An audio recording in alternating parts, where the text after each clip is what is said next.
Hello everyone, आप सभी का हमारे चैनल पे स्वागत है बच्चों। आज के वीडियो में हम क्लास 10th की जो नई एनसीईआरटी बुक है उसके आधार पर चैप्टर नंबर 1 वास्तविक संख्या को डिटेल में सॉल्व करेंगे सभी उदाहरणों को, क्योंकि आपको पता ही है बोर्ड एग्जाम में उदाहरण के प्रश्न ज़्यादा आते हैं, है कि नहीं। चलिए वीडियो को स्टार्ट करते हैं। बाकी डिस्क्रिप्शन और प्लेलिस्ट आपको ज़रूर चेक कर लेनी है एक बार।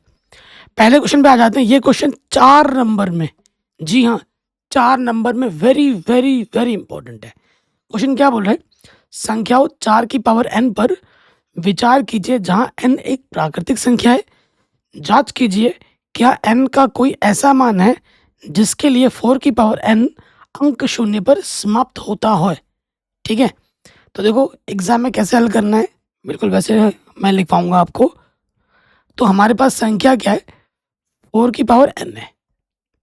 क्या है? 4 की पावर n है। इसको ढंग से लिखते हैं, 4 की पावर n है। क्या ये जो अंक है, किसी भी, चाहे अंक कितना ही बड़ा क्यों ना ले लो, क्या ये कभी भी शून्य पे समाप्त हो सकता है? ये आपसे पूछ रहा है। क्या ये कभी भी शून्य पे खत्म हो सकता है? इकाई के स्थान पर कभी शून्य आ सकता है? ये आपसे पूछ रहा है। यह है इकाई का स्थान। क्या कभी इकाई के स्थान पर शून्य आ सकता है? एन का मान कुछ भी रख सकते हो। एन का मान चाहे 1 रखो, 2 रखो, 3 रखो, 4 रखो, कुछ भी रखो आप। 4 की पावर 1, 4 की पावर 2, 4 की पावर 3, 4 की पावर 1000, कुछ भी रख दो आप। क्या कभी ये 0 पे समाप्त हो सकता है? ये आपसे पूछा गया है। तो एग्जाम में क्या लिखना है आपको? यहाँ लिखेंगे हम जानते हैं, भले ही जानो ना जानो, अभी तो ये लिखना ही पड़ेगा। हम जानते हैं यदि संख्या का गुणनखंड संख्या का गुणनखंड 2 की पावर m गुणा 5 की पावर n का रूप हो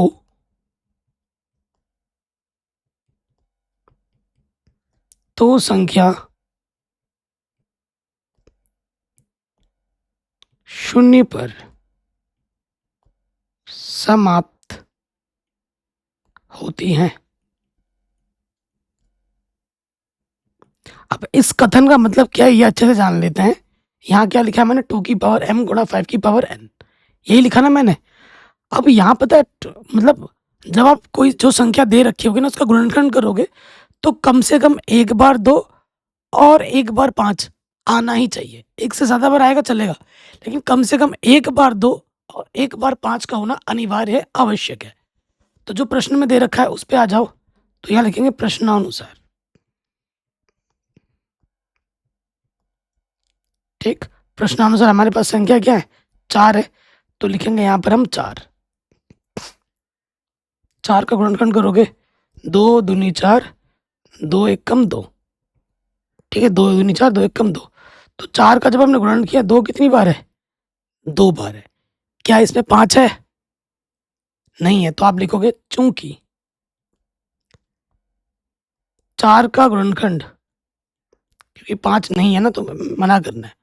चूंकि 4 का गुणनखंड 2 की पावर m गुणा 5 की पावर n का रूप नहीं है। ठीक है, 2 तो है लेकिन 5 कहाँ है भाई? 5 तो नहीं है ना, नहीं है। इसलिए 4 की पावर n कभी भी शून्य पर समाप्त नहीं होगा। n का मान क्या है? किसी भी प्राकृतिक से n क्या है? प्राकृतिक संख्या के लिए।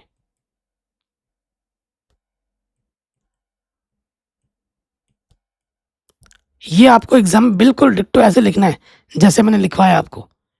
ठीक है, कहीं पे भी डाउट हो आप दोबारा एक बार जरूर देखें। 4 नंबर का क्वेश्चन है, एग्जाम में आ सकता है। यहाँ पर 4 की जगह आपको 6 दे सकता है, कुछ भी दे दे।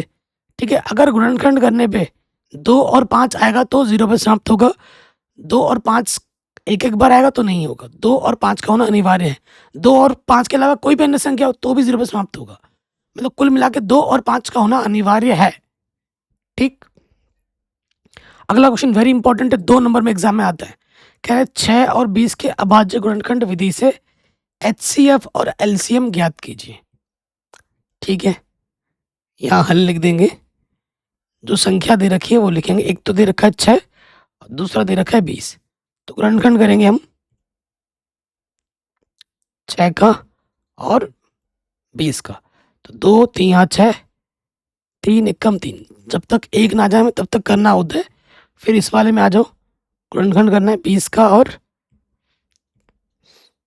2 एकम 2, पीछे से 0, 2 पंजे 10, 5 एकम 5।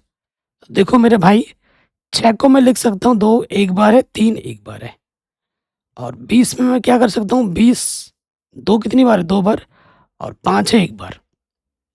ठीक है, हमें दो संख्या दे रखी है 6 और 20, तो हमें वो संख्या ढूंढना है जो दोनों में हो। और जो गुणनखंड जो हमने किया है ना, तो देखो 2 हमारा दोनों में है। तो सबसे पहले हम निकालेंगे HCF। HCF को हिंदी में मौशा कहते हैं। तो HCF में क्या ली जाती है, जो दोनों में है उसकी न्यूनतम घात। तो 2 की न्यूनतम घात कितनी है, 1। तो HCF कितना आ जाएगा, 2 आ जाएगा। ठीक है, फिर हमें क्या निकालना है, LCM। LCM को हिंदी में कहते हैं लॉशा। तो जो दोनों में है उसकी मैक्सिमम पावर ली जाती है। तो 2 की अधिकतम घात कितनी है, यहाँ पर 2 है। और जो बच गए हैं उनको गुणे में डाल दो, 3 बच गया, 5 बच गया। तो 2 को 2 बार गुणा करेंगे 4, और ये 5 दिया कितना हो जाएगा, 15। 15 चौको 60।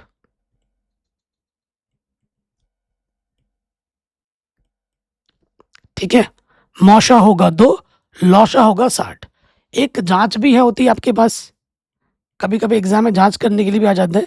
आप जांच का नियम जानते होंगे, क्या होते हैं, प्रथम संख्या गुणे द्वितीय संख्या बराबर होता है HCF गुणा LCM। अगर आपका उत्तर सही है तो ये जांच संतुष्ट होगा। पहली संख्या 6 है, दूसरी संख्या 20। HCF हमारा 2 है, LCM हमारा 60। 6 दूनी 12, पीछे से 0, 2 छंग 12, पीछे 0। आ गया दोनों तरफ बराबर, दोनों तरफ बराबर आ रहा है ना, यानी कि हमारा उत्तर बिल्कुल सही है, क्योंकि जांच सही है। अगर उत्तर सही नहीं होता तो ये जांच कभी सही नहीं आती। अगले प्रश्न में आ जाओ। ये प्रश्न पिछले साल बोर्ड एग्जाम में आया था। अभाज्य गुणनखंड विधि द्वारा 96 और 404 का HCF ज्ञात कीजिए और फिर इसका LCM भी ज्ञात कीजिए। देखो, तो हमारे पास हल में हम आ जाएंगे, क्या करना है, गुणनखंड। पहले हमारे पास है 96 और उसके बाद है 404। करेंगे क्या, अभाज्य गुणनखंड। तो ये कटेगा पहले 2 से, 2 चौको 8, 1 बचा, पीछे से 6 आगे 16 हो गया, 2 अट्ठे 16। फिर काटोगे, 2 दूनी 4, 2 चौको 8। फिर काटोगे, 2 एक कम 2, 2 दूनी 4। फिर 2 छंग 12, 2 तिया 6 और 3 एक कम 3। 404 में आ जाओ, 2 से काटोगे, 2 दूनी 4, 0, 2 दूनी 4, 2 एक कम 2, 0, 2 एक कम 2। 101 किसी से नहीं कटता, 101 एक कम 101। ठीक है, अब देखो 96 और फिर क्या है, 404। 96 का जब हमने अभाज्य गुणनखंड किया, 2 कितनी बार था, 1 2 3 4 5 बार है 2, और 3 है 1 बार। और इधर कितनी बार है, 2 2 है 2 बार, और 101 है 1 बार। दो संख्या है तो हमें वो ढूंढना है जो दोनों में हो। तो देखो 2 है दोनों में, हमें निकालना है HCF और हमें निकालना है LCM। तो HCF कितना है, HCF हमारे पास आ जाएगा जो दोनों में वही लिया जाता है। 2 की न्यूनतम घात कितनी है, 2, तो 2 दूनी 4 आ जाएगा। LCM क्या होता है, जो दोनों में हो उसकी मैक्सिमम पावर। 2 की मैक्सिमम पावर कितनी है, 5, और जो बच गया उसके गुणे में डाल दो।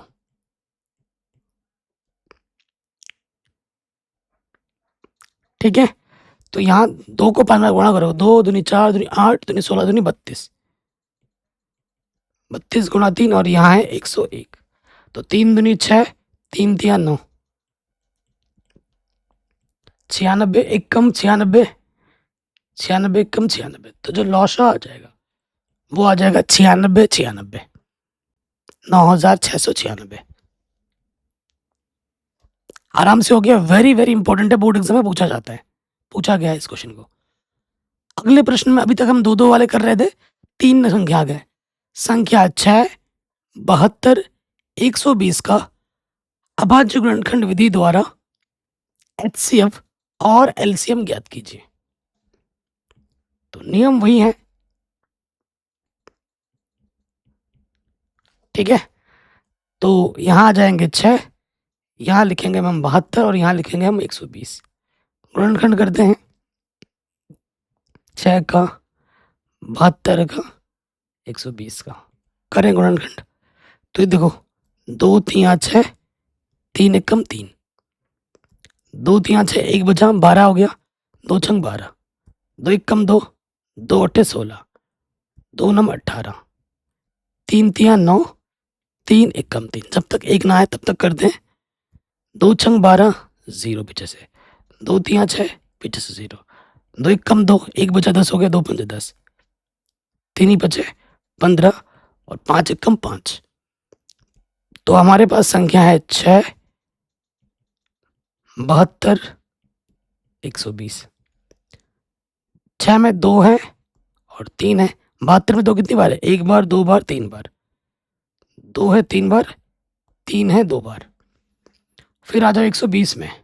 अरे यार 120 में 2 कितनी बार है? 1 2 3, 2 है 3 बार, 3 है 1 बार और 5 है 1 बार। तो अब देखो जो संख्या तीनों में है वो लेना पड़ेगा। 3 संख्या 2 तीनों में है और 3 भी हमारा तीनों में है। तो सबसे पहले हम निकालेंगे HCF। जो तीनों में है वही लेना पड़ेगा। तो 2 तीनों में 2 की न्यूनतम घात क्या है? 1 ही है। और 3 की न्यूनतम घात क्या है? 1 ही है। 2 गुणा 3, 2 3 6। फिर आ जाओ LCM। तो जो तीनों में है उसकी मैक्सिमम पावर लेनी है। 2 की मैक्सिमम पावर कितनी है? 3। 2 की मैक्सिमम पावर कितनी है? 3। 3 की मैक्सिमम पावर कितनी है? 2। और जो बच गया उसके गुणे में डाल दो। 2 को 3 बार गुणा करो, 2 दूनी 4 दूनी 8। 3 को 2 बार गुणा करो, 3 3 9, 5, 8 पंजे 40 गुणा 9, 9 चौको 36, पीछे से 0। आंसर आ जाएगा 360। ठीक है। तो हमारा HCF होगा 6 और हमारा LCM कितना हुआ? 360। अगला जो प्रश्न है वेरी इंपॉर्टेंट है, अपरिमेय संख्या सिद्ध करने के लिए एग्जाम में आता ही आता है, वेरी वेरी इंपॉर्टेंट है। तो ये जो क्वेश्चन मैं करवा रहा हूँ ना, यहाँ से 2 क्वेश्चन, 2 नहीं 3 क्वेश्चन आपके बोर्ड एग्जाम में पक्का आएगा। इसी वीडियो से आएगा, इसी वीडियो से आपका 3 क्वेश्चन आपके बोर्ड एग्जाम में आएंगे। एक तो HCF LCM निकालने के लिए आएगा और एक अपरिमेय संख्या सिद्ध करने के लिए आएगा। सिद्ध कीजिए √3 एक अपरिमेय संख्या है। √2, √3, √5, √7 एक ही तरीके से प्रूफ होते हैं। ये एक्चुअली प्रमेय है और प्रमेय को सिद्ध करने का जो तरीका होता है वो फिक्स होता है। तो हल में आ जाओ। हमें उल्टा मानना होता है। माना √3 अपरिमेय सिद्ध करना है तो हम परिमेय मान लेंगे। एक परिमेय संख्या है। ये क्या? एक परिमेय संख्या है। और आप जानते हैं दुनिया की कोई भी परिमेय संख्या होती है उसे हम P/Q के रूप में लिख सकते हैं, जहां पर इस Q का मान 0 नहीं होता, बट्टे वाला 0 नहीं होता। उसके साथ साथ ये जो P होता है और ये जो Q होता है ये हमारे पूर्णांक होते हैं। तथा जो HCF होता है P और Q का, वो 1 होना चाहिए। वो क्या होना चाहिए? 1 होना चाहिए। ये पूरा आपको लिखना है, कई बच्चे नहीं लिखते हैं। देखो P के बट्टे √3 के बट्टे में कुछ नहीं है तो मैं क्या लिख सकता हूँ? 1। अब मैं क्या कर दूंगा? तिरछे गुणा, P 1 कम P और ये हो जाएगा √3 Q 1 कम √3 Q। तो P बराबर हो जाएगा अंडर रूट 3q। फिर हमें क्या करना है, वर्क करना है। क्या करना है मेरे भाइयों, तो यहाँ लिखोगे वर्क करने पर। जैसे स्टेप करा रहा हूँ ये इतने करने ही पड़ेंगे, रट लेना, ना इससे कम ना इससे ज़्यादा, इतना करना ही पड़ेगा। तो p का वर्ग हो जाएगा p², अंडर रूट का वर्ग करने पर अंडर रूट हट जाता है तो यहाँ आ जाएगा 3, और q का वर्ग हो जाएगा q²।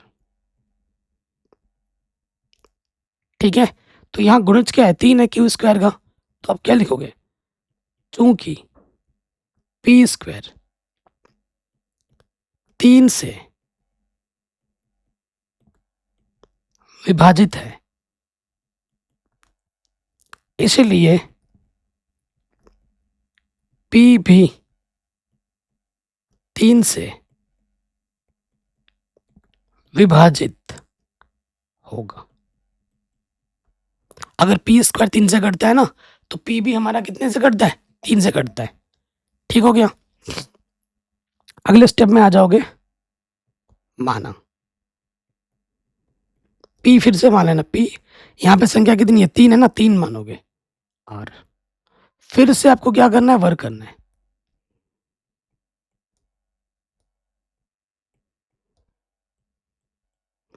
तो p का वर्ग क्या हो जाएगा, p², इस तरफ 3 था, 3 का वर्ग क्या हो जाएगा 9, और r का वर्ग क्या हो जाएगा r²। प्रश्न में हमें दे रखा है p² का मान 3q²। कहाँ से देखो, यहाँ से p² का मान रख देंगे।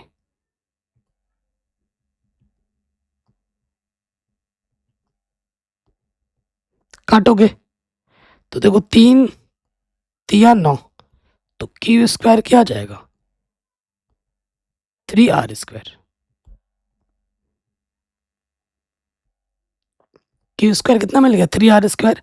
यहाँ आप देखेंगे गुणज कितना है, 3 है, तो आप क्या लिखेंगे, चूंकि q² r² का गुणज क्या है, 3 है, q² 3 से विभाजित है। अगर q² 3 से विभाजित है तो इसका सीधा मतलब है कि q भी 3 से विभाजित होगा। अगर q² 3 से कट रहा है ना, तो q भी 3 से ही कटेगा। अब आपने एक चीज नोटिस की, आपका q किससे कट रहा है, 3 से कट रहा है, आपका p भी किससे कट रहा है, 3 से कट रहा है। तो लिखेंगे चूंकि p व q दोनों 3 से विभाजित हैं, p व q दोनों 3 से विभाजित हैं, इसलिए जो HCF होगा p और q का वो कितना हो जाएगा, 3 हो जाएगा। दोनों 3 से कट रहा है तो HCF 3 हो जाएगा, जो कि 1 के बराबर तो बिल्कुल भी नहीं है। 1 है क्या, नहीं, हमें HCF कितना मिला है, 3। हम जानते हैं परिमेय संख्याओं का जो HCF होता है वो कितना होता है, 1 होता है। हमें कितना मिल रहा है, 3। अगर ये परिमेय होता तो HCF 1 देता, ये तो 3 दे रहा है मेरे भाई, तो क्या हो जाएगा। अतः ये हमारी अवधारणा के क्या विपरीत है, तो यही चीज लिखना है। अतः यह हमारी अवधारणा के विपरीत है। ठीक है, इसलिए √3 एक अपरिमेय संख्या होगी।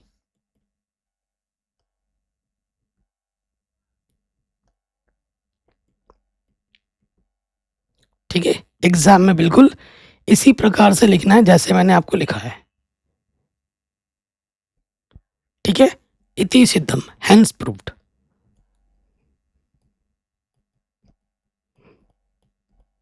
अगर आपको ट्राई करना है घर से तो मैं आपको बोल रहा हूँ, आप √2 को सिद्ध करना, √7 को खुद से सिद्ध करना, बस नंबर बदलेगा, बाकी लैंग्वेज बिल्कुल ऐसे ही रहेगा। ठीक है, ये मेरी तरफ से होमवर्क हो गया। अगले क्वेश्चन पे आ जाते हैं जो कि वेरी वेरी इंपॉर्टेंट है। कह रहे हैं दर्शाइए कि ये एक अपरिमेय संख्या है। तो फिर से वही काम करना, उल्टा मान लेना है। क्या करेंगे, माना 5 माइनस के अंडर रूट 3 एक परिमेय संख्या है।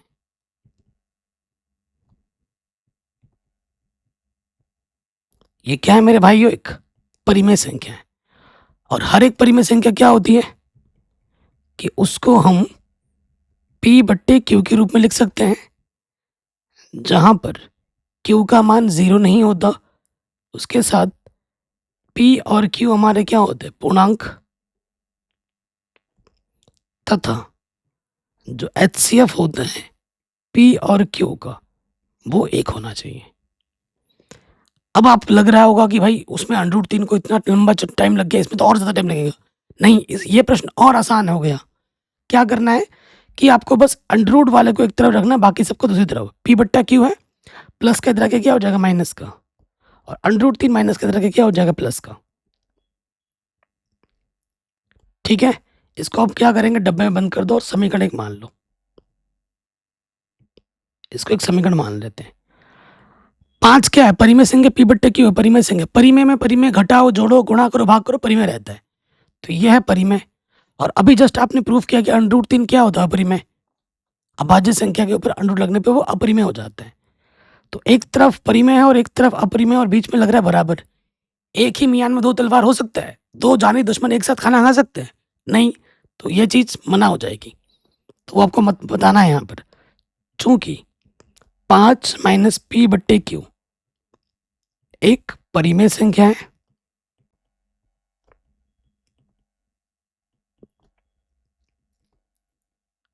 तथा हम जानते हैं कि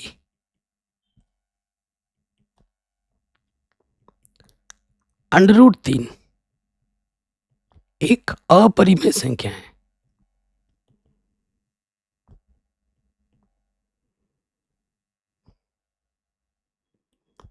तो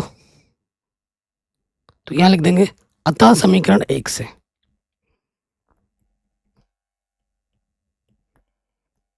समीकरण 1 को हमें क्या करना है, मना कर देना है कि ये 5 माइनस p बट्टे q कभी भी बराबर नहीं हो सकता अंडर रूट 3 के। इसको हमने मना कर दिया, अर्थात हमारी क्या अवधारणा है, क्या है, गलत। अतः हमारी अवधारणा गलत है। अतः हमारी अवधारणा गलत है। इसलिए 5 माइनस अंडर रूट 3 एक अपरिमेय संख्या होगी। ठीक है जी, यही हमको सिद्ध करना था, यही हमको प्रूफ करना था। कोई भी डाउट हो, कोई भी अगर दिक्कत हो, तो प्रश्न को एक बार दोबारा देख सकते हैं।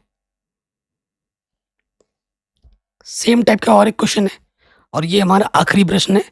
ठीक है, इसके बाद जो चैप्टर नंबर 2 है बहुपद, वो हमने ऑलरेडी उदाहरण करा दिए हैं, जिसकी लिंक्स मिल जाएगी आपको डिस्क्रिप्शन पे, जाके देख सकते हैं। सभी चैप्टर की एनसीईआरटी प्रश्नावली करा दी गई है, सभी चैप्टर के ऑब्जेक्टिव क्वेश्चन करा दिए गए हैं, इंपॉर्टेंट क्वेश्चन सब्जेक्टिव भी करा दिए गए हैं। डिस्क्रिप्शन प्लेलिस्ट जरूर चेक कर लें, गणित के साथ विज्ञान भी सब कुछ पढ़ाया गया है। अगला क्वेश्चन है, दर्शाइए कि 3 अंडर रूट 2 एक अपरिमेय संख्या है। तो उल्टा मान लेते हैं, माना 3 अंडर रूट 2 एक परिमेय संख्या है।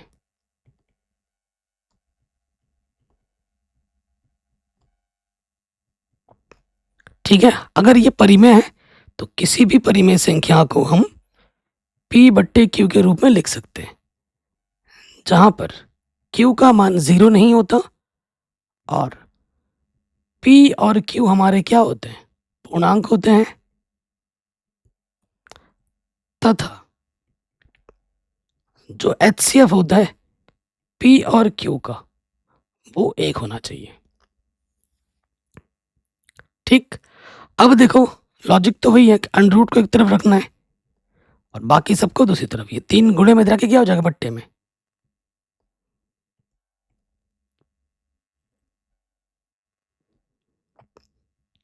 तो अब जानते हैं कि ये क्या है, परिमेय। परिमेय को परिमेय से गुणा करो, भाग करो, परिमेय रहता है। और ये क्या है, अपरिमेय। अभाज्य संख्या के ऊपर अंडू लगने पे वो क्या हो जाता है, अपरिमेय। तो वही मना करना है हमें। चूंकि P/3Q एक परिमेय संख्या है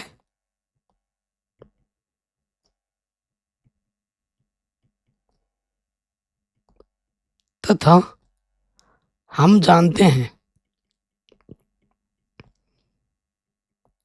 कि √2 एक अपरिमेय संख्या है।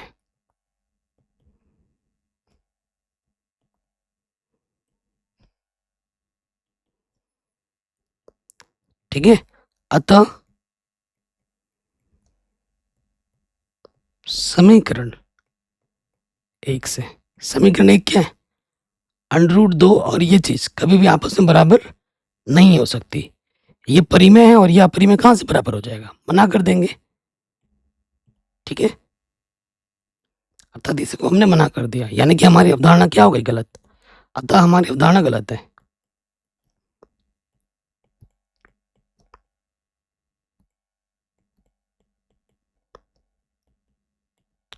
अगर परिमेय होती तो दोनों तरफ बराबर आता। हमारी अवधारणा क्या गलत है, इसलिए 3√2 एक अपरिमेय संख्या है। ठीक है जी, ये हमें हमारा उत्तर आराम से मिल गया। कोई डाउट, कोई दिक्कत, कोई परेशानी नहीं होगी। तो मैं आपको बता देता हूं, यहां से 2 क्वेश्चन, 3 नहीं 2 मैं बोलता हूं। एक तो सिद्ध करने के लिए अपरिमेय संख्या और एक HCF LCM निकालने के लिए प्रश्न आएगा ही आएगा। ठीक है, और 4 की पावर n वाला भी कर लेना, वो 4 नंबर में आता है। वेरी इंपॉर्टेंट है। 2 से 3 क्वेश्चन यहाँ से इसी वीडियो से आ जाएंगे। ठीक है, तो वीडियो को शेयर करें, बाकी डिस्क्रिप्शन जरूर चेक करें। नेक्स्ट वीडियो कौन चाहिए मुझे कमेंट करके जरूर बताएं। जय हिंद।